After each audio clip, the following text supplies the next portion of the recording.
वृहद अस्थियों की खोज। ये बस नील के मन का एक विचार था, इसलिए समस्या की जड़ समझने से पहले वो जल्दबाजी में कोई कदम नहीं उठा सकता था। चलो इस समस्या के बारे में बात नहीं करते। क्या तुम्हारे पास कोई वृहद अस्थि नहीं है? मैं अब तुम्हें शोधन विधि सिखाऊंगी, ध्यान से देखना। ये कहते हुए जयंती थोड़ा मुस्कुराए। हालांकि वृहद अस्थियों को परिष्कृत करने की विधियां काफी हद तक समान थी, लेकिन हर कोई इसमें सफल नहीं हो सकता था। जयंती के लौह कबीले की तरह, जहां वो इकलौती वृहद देव थी, कोई और उसकी तरह वृहद अस्थियों की ऊर्जा को अवशोषित नहीं कर सकता था।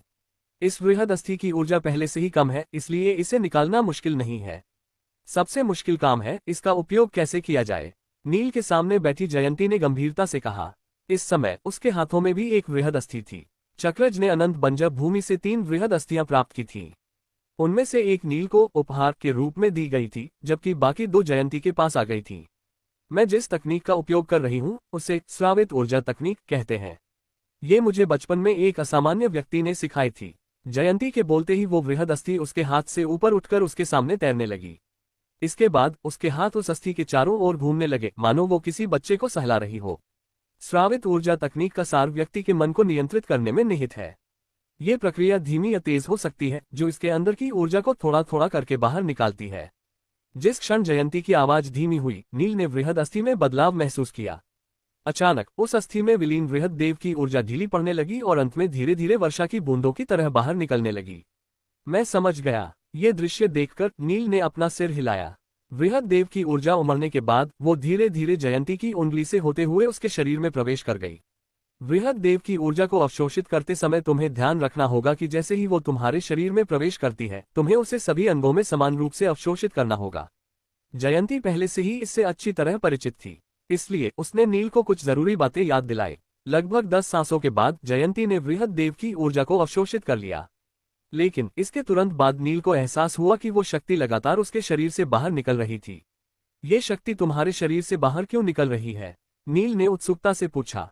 ये सुनकर जयंती ने उसे तथ्यात्मक दृष्टि से देखा और असहाय भाव से कहा, यह उपयोग दर की समस्या है। मैं वृहद देव की ऊर्जा का केवल 30% ही अवशोषित कर सकती हूँ, जबकि 70% भाग मेरे शरीर में विलीन न हो पाने के कारण बर्बाद हो जाएगा। जिस समस्या का उसने सामना किया था, इसका सामना इस साधना पद्धति का अभ्यास करने वाले प्रत्येक व्यक्ति को करना पड़ता है।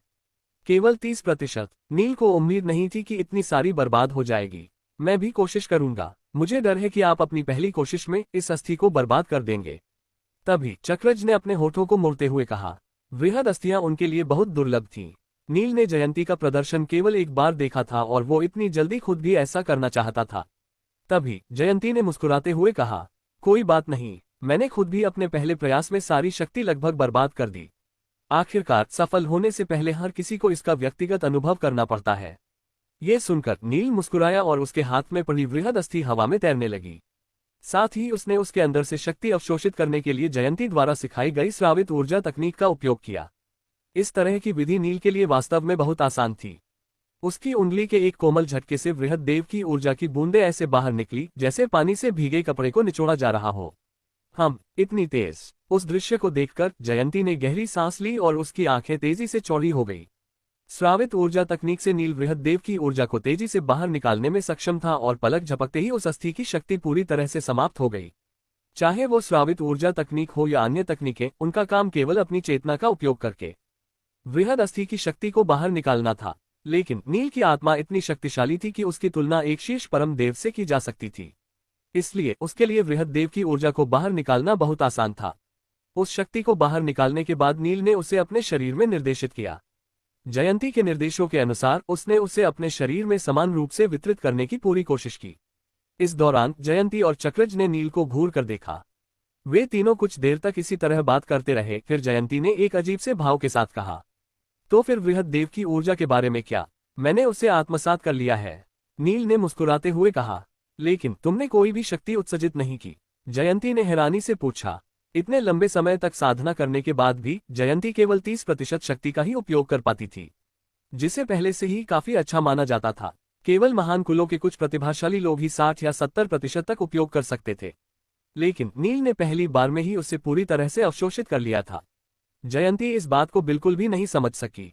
जहां तक नील की बात है तो वो भी थोड़ा उलझन में था, लेकिन पलक झपकते ही उसे सब समझ आ गया।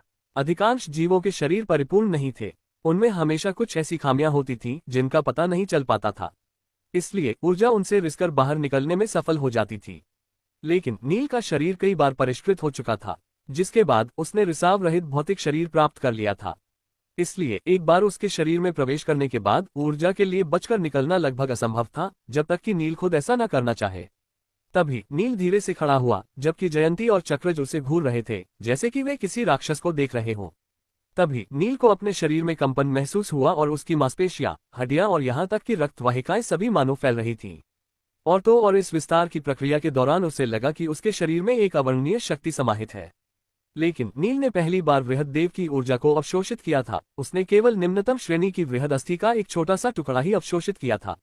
इसलिए वो जयंती जैसा नहीं हो सकता था, जो 20 गज लंबी विशालकाय आकृति में बदल सकती थी। उसका शरीर केवल थोड़ा सा फैला और थोड़े समय में ही वो 1 अंगुल बढ़ गया।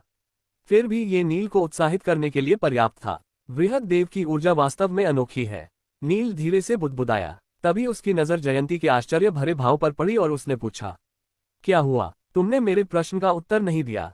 जयंती ने उत्साहित होकर कहा। आखिरकार नील वृहद देव की सारी शक्ति को अवशोषित कर सकता था, जो जयंती की क्षमता से 3 गुना अधिक थी। लेकिन नील भला ऐसे सवाल का जवाब कैसे दे सकता था? अगर उसे सचमुच समझाना होता तो कहानी बहुत लंबी हो जाती। इसलिए उसने कंधे उचकाकर उलझन में होने का नाटक करते हुए कहा, मुझे भी नहीं पता। ये सुनकर जयंती ने नील के चेहरे को संदेह की नजरों से देखा और अंत में आह भरते हुए कहा, शायद तुम वास्तव में वृहद देव की साधना के लिए उपयुक्त हो। जब लोगों को किसी अस्पष्ट समस्या का सामना करना पड़ता था तो वे इसका श्रेय केवल प्रतिभा को ही देते थे।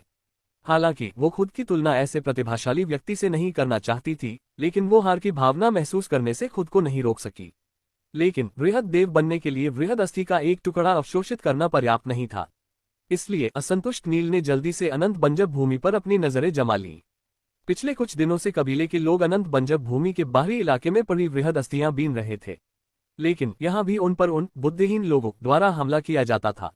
ऐसे में अगर वे बहुत भाग्यशाली होते तो भी वे महीने में केवल 2 या 3 वृहद अस्थियां ही इकट्ठा कर पाते थे। ये बहुत ही अक्षमता थी। इसी वजह से चक्रज को अनंत बंजर भूमि गहराई में जाने का जोखिम उठाना पड़ा था। उस समय अगर नील नहीं होता तो उसने लगभग अपनी जान गंवा दी होती। लेकिन ये नील के लिए कोई समस्या नहीं थी। जब उसने वृहद अस्थियों की तलाश में अनंत बंजर भूमि की गहराई में प्रवेश करने का सुझाव दिया तो चक्रज ने ये मौका नहीं गंवाया और चालाकी से मुस्कुराते हुए कहा, अनंत बंजर भूमि बहुत बड़ी है। अगर आप सावधान नहीं रहे तो भटक जाओगे, इसलिए मैं आपका मार्गदर्शक बन सकता हूँ।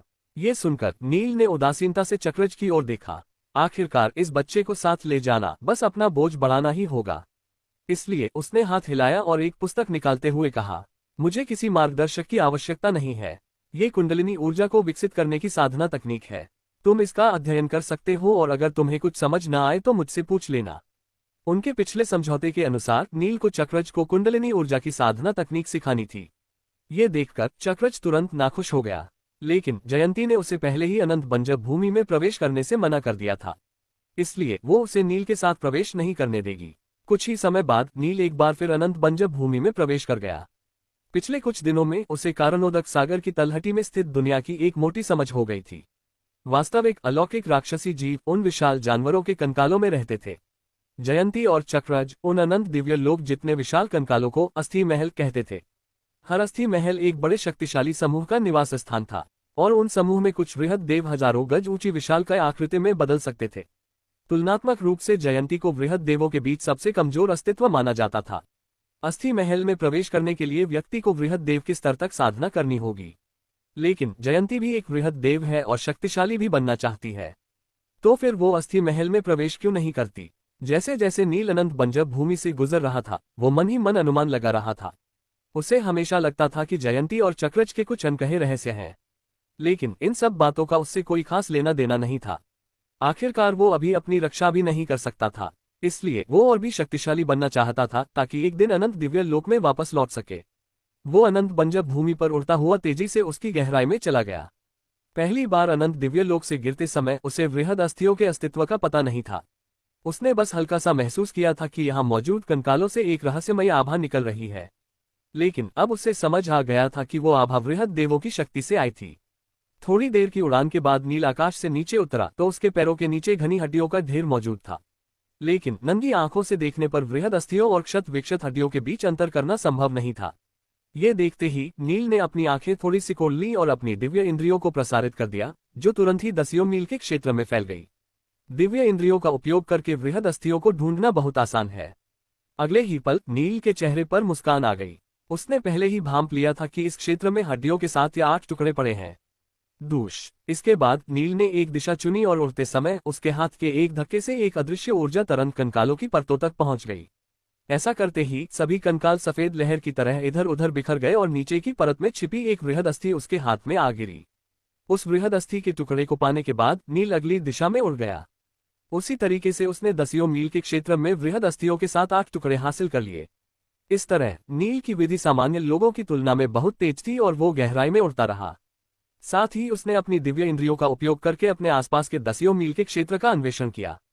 ऐसा कई बार दोहराने के बाद उसके पास लगभग 30 वृहद अस्थियों के टुकड़े आ गए। इस दौरान नील ने कुछ बुद्धिहीन लोगों को भी मार डाला, जिससे बाकी तितर बितर हो गए और किसी ने भी उस पर दोबारा हमला करने की हिम्मत नहीं की। आधे दिन के बाद नील पहले ही अनंत बंजर भूमि में हजारों मील की यात्रा कर चुका था। इस समय वो एक मेहनती मधुमक्खी की तरह था जो इन कंकालों के बीच घूम रहा था और वृहद अस्थियों की खोज कर रहा था। उनकी खोज करते हुए वो कभी कभी वहां से गुजरते हुए अन्य लोगों से भी टकरा जाता था। इन लोगों की आभा जयंती से बहुत मिलती जुलती थी, लेकिन वे जयंती से कहीं अधिक शक्तिशाली थे। उन्हें भी वृहद देव होना चाहिए, लेकिन उन्होंने बस हैरानी से नील की तरफ देखा और उसे नजरअंदाज करके वहां से तुरंत चले गए। इस तरह आधे दिन में ही उसने 80 से अधिक हड्डियां जमा कर लीं। इसके बाद वो एक बार फिर दर्जनों मील दूर उड़ गया और अपनी दिव्य इंद्रियों का उपयोग करना जारी रखा। अरे, इस बार नील ने पाया कि उसके सामने 7 मील की दूरी पर एक त्रिकोणीय हड्डी थी, जिसकी ऊंचाई लगभग मानव आकृति जितनी थी, और वो हड्डी वृहद देव की एक समृद्ध ऊर्जा उत्सर्जित कर रही थी। इतनी बड़ी वृहद अस्थि, उस हड्डी को महसूस करते ही नील चौंक गया। वो अभी भी अनंत बंजर भूमि के केंद्र में नहीं पहुंचा था। केवल स्वर्ग ही जानता था कि अनंत बंजर भूमि कितनी बड़ी थी। सुरक्षा की दृष्टि से नील ने अधिक गहराई में न जाने की योजना बनाई थी। आखिरकार अगर उसका सामना अधिक शक्तिशाली वृहद देवों से हो जाता तो उसकी वर्तमान शक्ति के बावजूद उसका बचना मुश्किल होता, और इस क्षेत्र की खोज अनगिनत वर्षों से की जा रही थी। इसलिए यहाँ केवल वृहद अस्थियों के छोटे छोटे टुकड़े ही बचे थे। नील ने भी इतने लंबे समय तक खोज की थी, लेकिन ये पहली बार था जब उसे इतनी बड़ी वृहद अस्थि मिली थी। वृष लगा। नील की आकृति तेजी से नीचे आए और वो उस जगह को भूलने। वो मुझसे 1000 गज नीचे है। ये सोचते हुए बिना किसी हिचकिचाहट के नील ने नीचे देखा और हड्डियों से भरी धरती में गड्ढा करने लगा। नीचे तक खुदाई करने के बाद उसके हाथ अचानक आपस में जुड़ गए और उसने अदृश्य ऊर्जा से एक वृहद अस्थि को पकड़ लिया, जिसकी ऊंचाई लगभग किसी मानव जितनी थी। लेकिन वो उसे ऊपर नहीं उठा पाया। उस अस्थि का वजन उसकी उम्मीद से कहीं अधिक था। ये बहुत भारी है। इस विचार के साथ नील की आंतरिक दुनिया के 9 तारे हल्के से घूमने लगे और उसकी भुजाओं की भयानक शक्ति फूट पड़ी।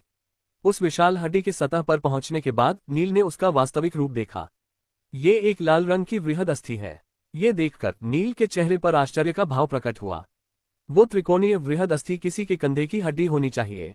हालांकि वो सामान्य सफेद हड्डियों से अलग थी और लाल चमक निकलने के साथ ही उसमें निहित वृहद देव की ऊर्जा अत्यंत समृद्ध थी। मुझे आश्चर्य है कि इस वृहद अस्थि की कीमत सामान्य वृहद अस्थियों से कितनी अधिक होगी। ये सोचते हुए नील के चेहरे पर खुशी के भाव थे। वो उसे रखने के लिए अपनी भंडारण अंगूठी का उपयोग करने वाला था। तभी अचानक उसके कानों में हवा के तेज झोंके की आवाज सुनाई दी और जब उसने मुड़कर देखा तो 4 आकृतियां तेजी से उसके करीब आती दिखाई दी। ये देखकर नील की भौहें थोड़ी सिकुड़ गईं और उसे समझ आ गया कि कुछ गड़बड़ है। उसी समय उसके हाथ पर स्थित भंडारण अंगूठी हल्की सी चमकी और वो वृहद अस्थि उसमें गायब हो गई। वृष वूष वृष वृष। 4 आकृतियां हवा में उछली और पलक झपकते ही नील के सामने खड़ी हो गईं। उनका नेता एक दुबला पतला पीला चेहरा वाला युवक था। उसके पीछे एक युवती चटक लाल वस्त्र पहने खड़ी थी। बाकी 2 लोग पहरेदारों की पोशाक पहने हुए थे। वरिष्ठ भाई, मैंने अभी अभी लाल वृहद अस्थि का एक बड़ा टुकड़ा साफ देखा था, लेकिन वो पलक झपकते ही गायब हो गया। उस लाल वस्त्र पहने लड़की ने कहा। ये सुनकर उस युवक की नजर तुरंत नील के हाथ में मौजूद अंगूठी पर पड़ी और उसने तिरस्कार के भाव से कहा, इसमें सोचने की क्या बात है? उसे इस बच्चे ने ही छिपाया होगा। उस युवक ने ऐसा कहने के बाद नील को परखा और तिरस्कार के भाव के साथ आगे कहा, तुम चाहे कोई भी हो, इस क्षेत्र में मौजूद सभी वृहद अस्थियां हमारे कैंगोल समुदाय की हैं।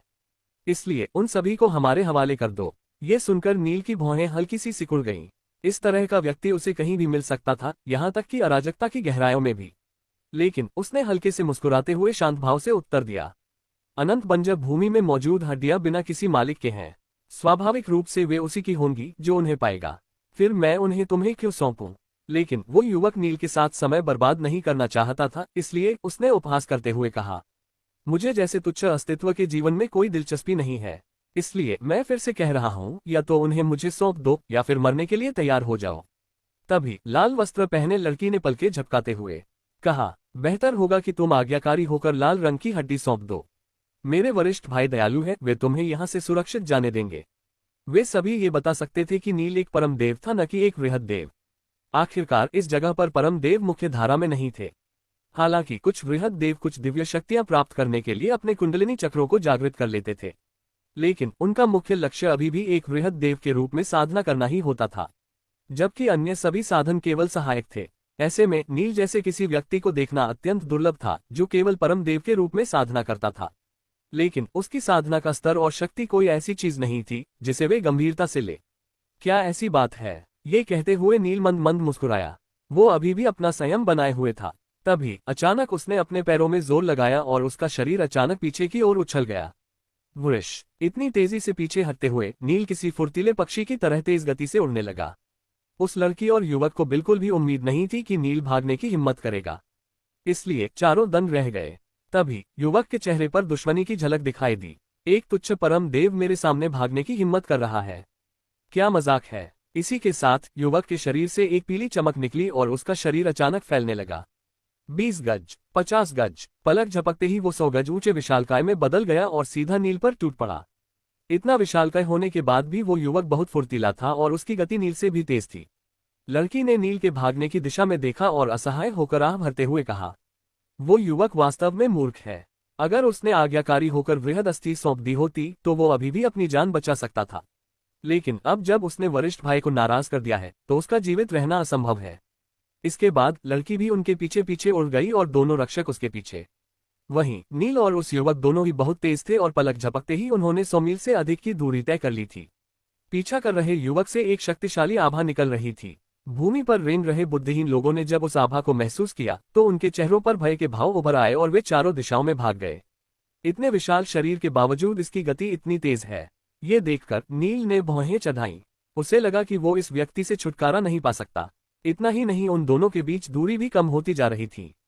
शुरुआत में नील उस युवक से 10 मील से भी अधिक दूर निकल गया था, लेकिन अब वो नील से 1 मील से भी कम दूरी पर आ पहुंचा था। तुम वैसे भी मरने वाले हो, फिर बेवजह भागने का क्या मतलब? तभी युवक की ठंडी आवाज सुनाई दी और उसने अपनी हथेली घुमाते हुए नील के सिर पर जोर से थपथपाया। वो युवक 100 गज लंबा था और नील उसके सामने मच्छर जितना छोटा था। फिर भला वो इस थप्पड़ से कैसे बच सकता था? ये देखकर नील ने ठंडी सांस ली और आखिरकार उसकी आंखों में एक गहरी हत्या की मंशा चमक उठी। उसका धैर्य केवल परेशानी से बचने के लिए था, लेकिन इसका मतलब ये नहीं था कि वो दूसरे पक्ष से डरता था। इसी के साथ उसका शरीर हवा में घूम गया और अर्घात तलवार बाहर आ गई। स्विश! तभी एक तीखी आवाज के साथ तलवार से एक पतली तलवार ऊर्जा निकली और अर्धचंद्राकार आकार में तेजी से फैलने लगी। लेकिन उस युवक ने इस तलवार ऊर्जा को बिल्कुल भी गंभीरता से नहीं लिया। आखिरकार वृहद देव अपने शक्तिशाली भौतिक शरीर के लिए जाने जाते थे, इसलिए उसकी नजर में इस परम देव का हमला कुछ भी नहीं था। हालांकि उसे लगा कि तलवार ऊर्जा कुछ असामान्य थी, फिर भी उसे चकनाचूर करने के लिए उसका एक ही थप्पड़ काफी था। लेकिन अचानक युवक को एहसास हुआ कि वो गलत था। जब उसकी हथेली तलवार ऊर्जा के संपर्क में आई तो उसे अचानक एक भयानक दर्द महसूस हुआ। उस तलवार ऊर्जा के सामने उसका विशाल हाथ पनीर के टुकड़े जैसा हो गया और उसकी हथेली के बीचों बीच एक बड़ी सी दरार पड़ गई, जिसके बाद उसका आधा हाथ सीधा कटकर भूमि पर गिर पड़ा। उस दृश्य को देखकर युवक को अपनी आंखों पर विश्वास ही नहीं हो रहा था। आखिरकार उसके सामने मौजूद युवक एक मच्छर जितना छोटा था, फिर भला वो इतना भयानक वार कैसे कर सकता था? उस युवक की क्षणिक स्तब्धता का लाभ उठाते हुए नील आकाश में ऊपर उठने लगा। इससे पहले वो झगड़ा शुरू नहीं करना चाहता था, इसलिए भागने की कोशिश कर रहा था। लेकिन अब जब उसने कदम उठा लिया था तो स्वाभाविक रूप से वो इस युवक को जाने नहीं देगा। नील पलक झपकते ही वो 100 गज की ऊंचाई पर पहुंच गया और उसकी आंखों के भाव बिना किसी निशान के गायब हो गए। उसी समय उसके हाथ में मौजूद अर्घात तलवार में एक अवर्णनीय शक्ति घनीभूत होने लगी। अद्वैत तलवार। इसी के साथ उसका शरीर घूम गया और लंबे समय से उसकी आंतरिक दुनिया में उमड़ रही अद्वैत तलवार ऊर्जा विस्फोट के साथ फट पड़ी। अब नील की साधना बहुत बढ़ गई थी और वो उच्च स्तरीय परम देव बन गया था। साथ ही उसके पास अर्घात तलवार भी थी, इसलिए उसका हमला गुप्त कला सम्मेलन की भूमि की तुलना में कहीं अधिक शक्तिशाली था। इसी के साथ एक अर्धचंद्राकार तलवार ऊर्जा निकली जो नील के पहले हमले से 100 गुना अधिक शक्तिशाली थी। इसकी गति इतनी तेज थी कि किसी के लिए भी प्रतिक्रिया करना भी असंभव था। वो युवक अभी भी अचंभित था और अर्धचंद्राकार तलवार ऊर्जा पहले ही उसकी गर्दन पर वार कर चुकी थी। वो युवक नील को घूरता रहा और जल्द ही उसका पहाड़ जितना बड़ा सिर एक तरफ खिसक गया और उसकी गर्दन से लुढ़क गया। बूम! अगले ही पल वो भूमि पर बुरी तरह से टकराया, जिससे एक बड़ा गड्ढा बन गया। जबकि उसका विशाल शरीर एक क्षण के लिए आगे पीछे झूलता रहा और फिर वो भी भूमि पर गिर पड़ा। दूसरी तरफ नील हवा में मंडराता रहा और एक गहरी सांस ली। इस व्यक्ति को मारना उसकी कल्पना से कहीं अधिक आसान था। परम देवों की तुलना में वृहद देवों को मारना अधिक आसान प्रतीत होता था, क्योंकि उनकी सारी जीवन शक्ति उनके भौतिक शरीर में ही मौजूद होती थी। दूसरी तरफ अगर किसी परम देव की गर्दन काट दी जाए तो भी वो कोई जानलेवा चोट नहीं होगी, जब तक कि उसकी आत्मा और मूलाधार नष्ट न हो जाए। तभी दूर से एक चीख सुनाई दी। वो लाल वस्त्र पहने लड़की भी करीब आ रही थी। लड़की और दोनों रक्षकों को उस युवक की शक्ति का अनुमान था, इसलिए वे धीरे धीरे उसके पीछे पीछे चल रहे थे। लेकिन उन्होंने कभी उम्मीद नहीं की थी कि उस युवक का शरीर अचानक कांप उठेगा और उसका सिर धड़ से अलग हो जाएगा। उन्होंने तो ये भी नहीं देखा कि युवक की गर्दन कैसे कटी थी। बस उसी समय युवक के विशाल शरीर से घनी वृहद देव ऊर्जा निकल पड़ी और उसका शरीर सिकुड़ने लगा। कुछ ही सांसों में वो सामान्य व्यक्ति के आकार का हो गया। तुम वहीं नील को देखते हुए उस लड़की का चेहरा डर और अविश्वास से भर गया था, लेकिन उसका डर नील से नहीं बल्कि उस युवक की मौत से है। तुमने वरिष्ठ भाई को मार दिया, क्या तुम जानते हो वो कौन? लेकिन नील के चेहरे पर आश्चर्यजनक रूप से शांति थी। उसने हल्के से अर्घात तलवार घुमाए और उदासीनता से बोला, वो कौन है, इससे मेरा क्या लेना देना? मैं तो बस इतना जानता हूं कि बेवजह मेरा पीछा करके वो मौत को दावत दे रहा था। उसकी बात सुनकर लाल वस्त्र पहने लड़की ने दांत भींच लिए। उसे उम्मीद नहीं थी कि उसे ऐसा व्यक्ति मिलेगा जो किसी चीज से नहीं डरता। उसे मारकर तुमने अपनी मृत्यु सुनिश्चित कर ली है। तभी पीछे पीछे आ रहे रक्षकों में से एक ने चिल्लाकर कहा। हालांकि अनंत बंजर भूमि असीम थी, लेकिन कैंगोल समुदाय इस भाग का शासक था। नील द्वारा मारा गया युवक पिछले 100 वर्षों में कैंगोल समुदाय का सबसे प्रतिभाशाली शिष्य था। कुछ समय पहले ही उसे कुलपति ने अपना व्यक्तिगत शिष्य स्वीकार किया था और अब वो इस यात्रा के दौरान मर गया था। ऐसे में भला वे अपने क्रूर और अत्याचारी कुलपति को इसकी सूचना कैसे दे सकते थे? उसी समय दोनों रक्षकों के शरीर में पीली रोशनी चमकने लगी और उनके शरीर पलक झपकते ही पहाड़ों जितने लंबे हो गए। ये दोनों रक्षक उस युवक से थोड़े अधिक शक्तिशाली थे और उनके शरीर लगभग 150 गज लंबे थे। उसे मारना मत, हम उसे पकड़कर गुरुदेव के क्रोध का सामना करने देंगे, वरना उल्टा हमें ही सजा मिलेगी। तभी लाल वस्त्र पहने लड़की ने ठंडे स्वर में कहा। वो खुद भी कैंगोल समुदाय के कुलपति की शिष्या थी और उसकी प्रतिभा भी बहुत ऊंची थी, लेकिन उसकी साधना उस युवक की तुलना में बहुत कमजोर थी। जब दोनों रक्षकों ने उसकी बात सुनी तो उन्हें भी ये उचित लगा। इसलिए एक रक्षक ने नील को घूरते हुए ठंडे स्वर में चिल्लाया, बच्चे, मैं तुम्हें आज्ञाकारी होकर आत्मसमर्पण करने की सलाह देता हूँ। अनावश्यक प्रतिरोध मत करो, वरना तुम्हें बहुत दर्दनाक मौत मिलेगी। उनकी राय में नील की तलवारबाजी तकनीक वास्तव में अजीब थी, लेकिन उस युवक केवल इसलिए मारा गया था क्योंकि उसने दुश्मन को कम आंका था। लेकिन अब जब वे दोनों पूरी शक्ति से लड़ रहे थे तो नील के पास जीतने का कोई मौका नहीं था। आत्मसमर्पण, ये सुनकर नील के होठों का कोना थोड़ा ऊपर उठा और उसने अर्घात तलवार उठाते हुए कहा, क्या तुम्हें लगता है कि तुम इस योग्य हो? तभी दूसरे रक्षक ने कहा, उस पर शब्द व्यर्थ मत करो और सीधे अपंग बना दो। दोनों रक्षकों को अब कोई हिचकिचाहट नहीं हुई और उन्होंने दो विशाल पहाड़ों की तरह नील को घेर लिया। इस दौरान लाल वस्त्र पहने लड़की नील को घूरती रही। शुरू से आखिर तक उसे नील के चेहरे पर जरा भी घबराहट नहीं दिखी थी, लेकिन उसे समझ नहीं आ रहा था कि इस युवक के पास इतना आत्मविश्वास कहां से आया, या फिर उसके पास भरोसा करने के लिए कोई खास चीज थी। जब दोनों विशालकाय आकृतियां नील की ओर दौड़ी तो नील के हाथ में मौजूद अर्घात तलवार अचानक 2 बार तेजी से चमक उठी। ये धर्म और अधर्म का वास्तविक अर्थ था।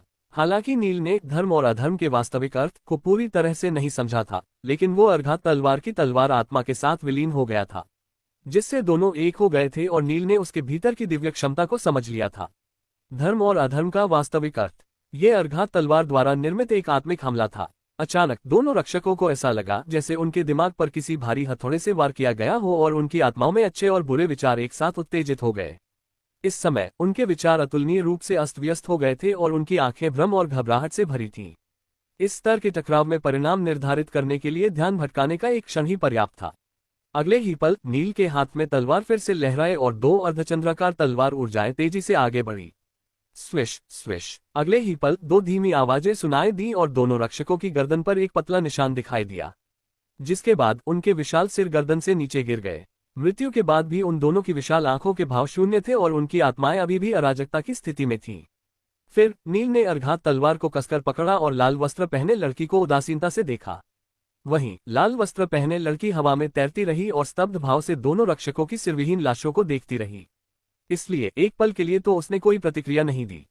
आखिरकार उसकी आंखों के सामने उसके वरिष्ठ भाई और दोनों रक्षक मार दिए गए थे और प्रतिद्वंद्वी केवल एक परम देव था। क्या परम देवों की शक्ति औसत नहीं होती? फिर ये युवक इतना शक्तिशाली कैसे हो सकता है? नील के शक्ति प्रदर्शन ने उसकी सामान्य समझ को पूरी तरह से नष्ट कर दिया था। अब जाकर उसे समझ आया कि नील इतना शांत और संयमित क्यों था। इसलिए इस बार जब नील ने उसकी तरफ देखा तो वो डर के मारे सिहर उठी। अब केवल वही बची थी। उसकी शक्ति वरिष्ठ भाई और दोनों रक्षकों से कहीं कम थी। क्या ये युवक उसे सुरक्षित जाने देगा? वूश। तभी नील की आकृति तैरती हुई दिखाई दी और उसकी अर्घात तलवार उस लड़की की भौहों के बीच तन गई। आखिरकार ये चारों लोग चाहे किसी भी शक्ति से आए हों, केवल उन्हें मारकर ही वो भविष्य में होने वाली किसी भी परेशानी को रोक सकेगा। लेकिन नील कोई खून का प्यासा व्यक्ति नहीं था। इस लड़की ने केवल उसका मजाक उड़ाया था, उस पर हमला नहीं किया था। इसलिए नील थोड़ा हिचकिचा रहा था। उसे इस लड़की को मारने का कोई बहाना चाहिए था। इसलिए उसने उदासीनता से पूछा, क्या तुम विरोध करने की योजना नहीं बना रही हो? नील के उदासीन भाव को देखकर उस लड़की ने दांत पीस लिए और अचानक अपना सिर ऊपर उठाकर हठपूर्वक उसे घूरने लगी। लेकिन अर्घात तलवार की तेज धार पहले ही उसके माथे को काट चुकी थी। उसके सुंदर चेहरे पर बहते ताजा खून को देखकर नील की आंखों में बेबसी की झलक दिखाई दी। फिर उसने अर्घात तलवार को अपनी भंडारण अंगूठी में रखा और उसकी आकृति हवा में उछलकर दूसरी ओर उड़ गई। वहीं लाल वस्त्र पहने लड़की ने जब नील की आकृति को पूरी तरह से गायब होते देखा तो उसने राहत की सांस ली। इस समय उसका पूरा शरीर शिथिल और शक्तिहीन था, मानो वो अभी अभी नर्क के द्वार से गुजरी हो। हालांकि उस लड़की को जाने देना अपने लिए एक बड़े छिपे हुए खतरे को जगाने जैसा था। लेकिन नील के लिए अपने सिद्धांतों के विरुद्ध जाना मुश्किल था। लेकिन अनंत बंजर भूमि इतनी विशाल थी कि वो घटिया समुदाय चाहे कितना भी शक्तिशाली क्यों न हो, उसके लिए उसे ढूंढ पाना बहुत मुश्किल होगा और हो सकता है कि वो हमेशा के लिए उस कबीले में न रहे। दूसरी तरफ कबीले में चक्रज नील द्वारा दी गई साधना तकनीक का अध्ययन कर रहा था। ये साधना तकनीक नील ने मृत्युंजय महल के पुस्तकालय से ली थी, इसलिए इसे एक अत्यंत अद्वितीय तकनीक माना जा सकता था। चक्रज पहले तो बहुत अनिच्छुक था, लेकिन उसने उम्मीद नहीं की थी कि कुछ ही शब्दों को पढ़कर वो इस साधना तकनीक की ओर आकर्षित हो जाएगा। जयंती दी, आपको क्या लगता है वो युवक कौन है? अपने हाथ में पुस्तक पकड़े चक्रज ने उत्सुकता से पूछा। ये सुनकर जयंती ने एक क्षण विचार किया और फिर शांत स्वर में कहा, ऐसा लगता है कि वो हमारी दुनिया से नहीं है। हमारी दुनिया से नहीं है? ये सुनकर चक्रज ने अजीब सा भाव से पूछा, तो क्या और भी दुनियाएं हैं? जवाब में जयंती ने झोपड़ी के बाहर आकाश की ओर देखते हुए कहा, जरूर हैं। कहते हैं कि हमारे पूर्वज सुदूर अंतरिक्ष से आए थे। उस स्थान को सिद्ध लोक कहते हैं और हम उन लोगों के वंशज हैं जिन्हें उस लोक ने निर्वासित कर दिया था। उसके कोण से आकाश की ओर देखने पर उसे केवल धूसर बादलों के टुकड़े ही दिख रहे थे, जो इतने घने थे कि उनके पार नहीं देखा जा सकता था। वे अराजक ऊर्जा के बादल थे। क्या वो भी सिद्ध लोक से आया है? गई? ये पूछते हुए चक्रज की आंखों में एक अजीब सी चमक आ। जवाब में जयंती ने मुस्कुराते हुए कहा, मैं तो बस अनुमान लगा रही हूँ। आखिरकार एक परम देव होने के बावजूद उसके पास कितनी भयानक शक्ति है। इसलिए मन लगाकर साधना करो। इस तरह भविष्य में अगर तुम्हें मुख्य परिवार में लौटने का मौका मिला तो तुम खुद को साबित कर पाओगे। ये सुनकर चक्रज ने अपने होंठ सिकुड़े और हाथ में मौजूद पुस्तक को ध्यान से पढ़ना जारी रखा। उसमें दर्ज कुछ अनोखे तरीकों ने उसे उन्हें आजमाने के लिए उत्सुक कर दिया। इसलिए वो जल्द से जल्द अपने कुंडलिनी चक्रों को जागृत कर अपने आत्मा सागर का निर्माण करना चाहता था। तो क्या होगा आगे? और क्या सच में इस जगह पर रहने वाले लोग सिद्ध लोक से निर्वासित किए गए लोग हैं? तो क्या उसमें कुछ लोग ऐसे भी हो सकते हैं जो कावेरी और सूर्यवंशी रक्षकों के बारे में जानते हो? या फिर सूर्यवंश से जुड़ाव नील के लिए और भी बड़ी मुसीबत लाने वाला है? आगे जानने के लिए हिंदी स्टोरी वाला को सब्सक्राइब जरूर करें और साथ ही लाइक, कमेंट और शेयर करना ना भूलें।